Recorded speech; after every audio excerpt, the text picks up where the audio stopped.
l'occupation, les déportations, les camps, et puis aujourd'hui, c'est un autre antisémitisme, c'est une autre circonstance. Nous sommes 80 ans plus tard, mais en fait, encore des polémiques, et je veux dire que des polémiques dont on se demande si vraiment elles ont raison d'avoir lieu, et au lieu d'apaiser, on ne fait pas que jeter de l'huile sur le feu. Bonjour Daniel Echter. Bonjour. Daniel Echter, je rappelle quand même que vous êtes effectivement un des grands couturiers, votre nom est dans le monde entier, votre marque. Vous avez été l'un des fondateurs du Paris Saint-Germain, il faut le rappeler aussi, dans les années 70, 73. Et puis vous avez écrit plusieurs livres, dont votre biographie. Et je voudrais rappeler quand même que vous, à 3 ans ou à 4 ans, vous avez été obligé, je crois que c'était en 42, de fuir avec votre mère, votre appartement, parce qu'on vous a prévenu qu'il y avait une rafle de juifs qui allait s'opérer. Exact. Et je suis parti dans la nuit avec ma mère. Oui. Et vous étiez... oui, racontez... Oui. Racontez-nous, je vous écoute. On vous écoute. Et ce qui m'a marqué le plus à l'époque, c'est que j'avais 4 ans et qu'on s'est retrouvé dans une maison à côté de chez nous. À l'époque, c'était au stade des Buttes de Chaumont. Oui. Et la première chose que m'a pris ma mère, elle m'a pris par les épaules et elle m'a dit: t'es un homme maintenant, t'as 4 ans, tu t'appelles plus Daniel Echter. Tu changes de nom, en fait, oui. Tu ne connais plus ce nom-là, quoi. C'est ça. Voilà, et à partir de maintenant, tu t'appelleras Daniel Caudron. D'accord. Et donc, voilà. J'ai compris, c'était grave. Et puis, on est parti, on a quitté Paris en pleine nuit. On s'est retrouvé à la gare Montparnasse, puis le passage de la ligne de démarcation, etc. Oui, vous êtes parti dans le sud.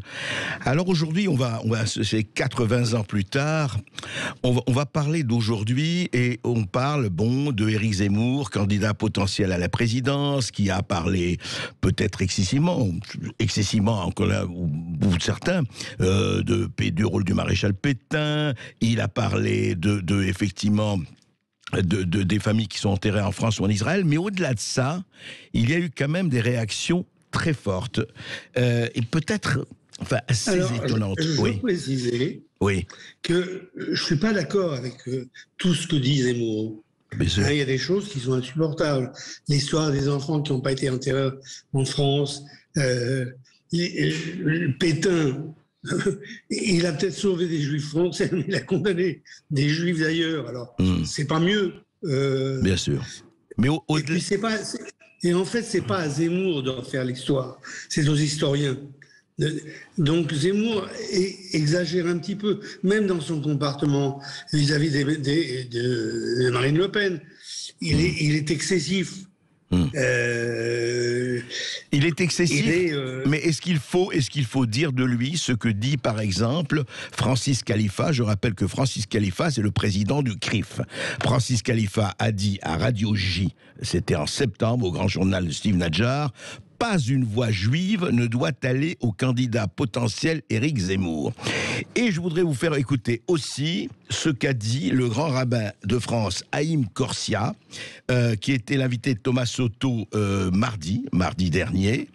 Il a dit ceci, écoutez.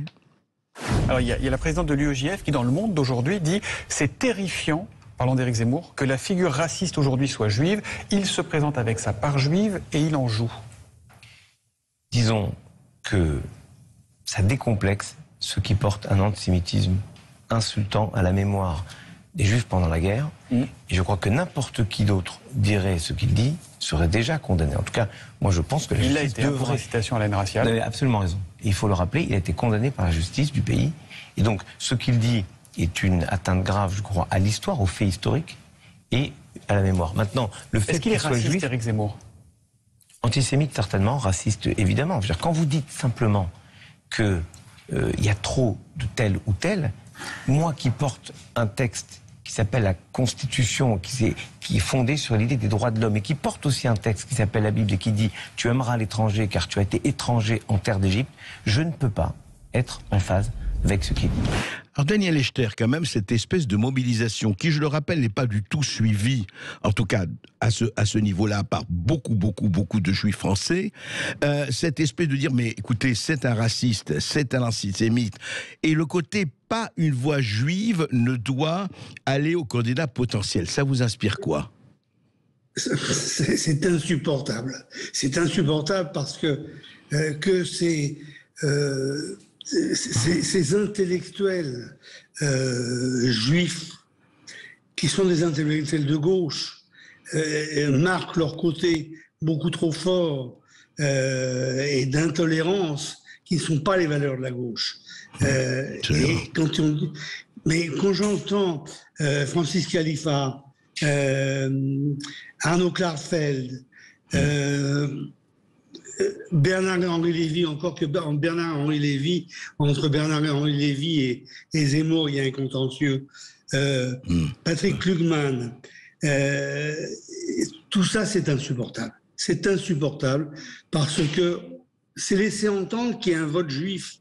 Il n'y a jamais eu de vote juif. Mais... Et qu'il y aurait un lobby juif en plus, c'est ça. Il y a des Français de religion juive qui votent.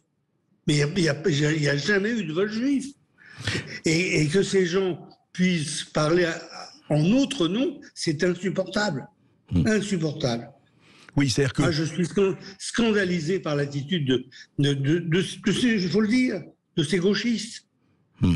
Hein, ces nouveaux woke, là, c'est le même système qu'aux États-Unis, anti-Trump, parce que c'est dans l'air du temps et que ça fait bien d'être de gauche. J'ai été de gauche, j'ai voté à gauche, j'ai été élu à gauche et j'en suis parti.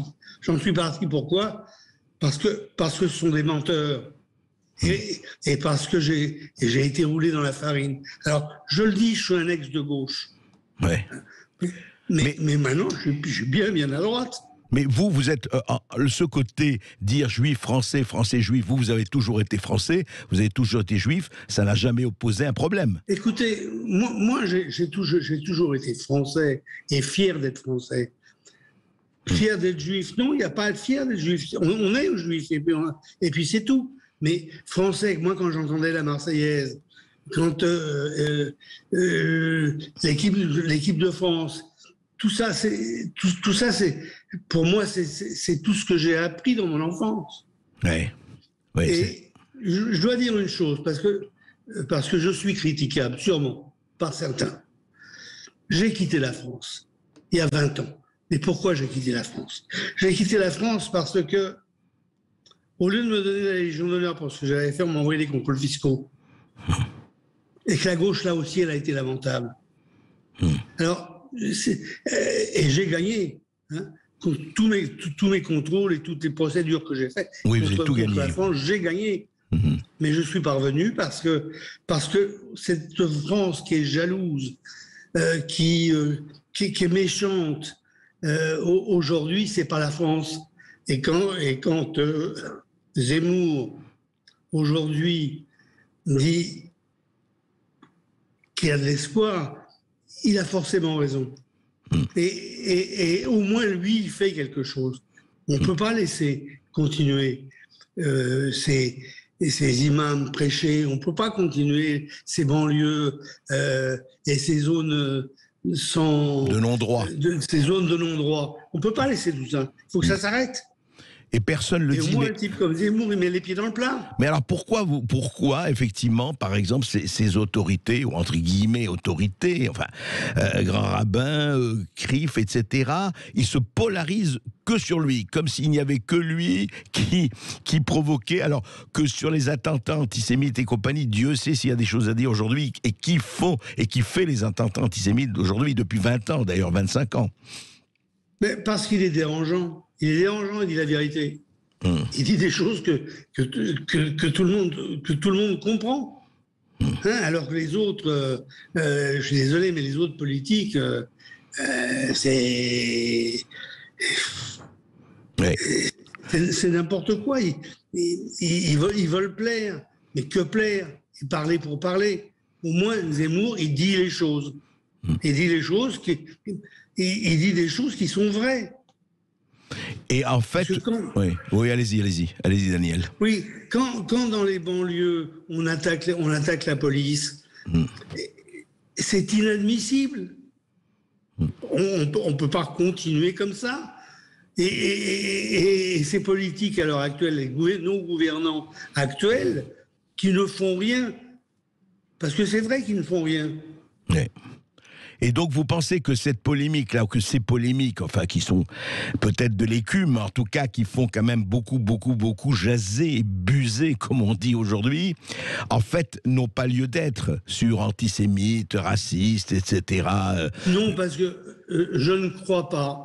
Je connais pas bien Zemmour, je le connais. On s'est croisés 2-3 fois, mais c'est pas un antisémite. C'est une chose certaine. On lui prête des propos, on interprète des propos qu'il a tenus.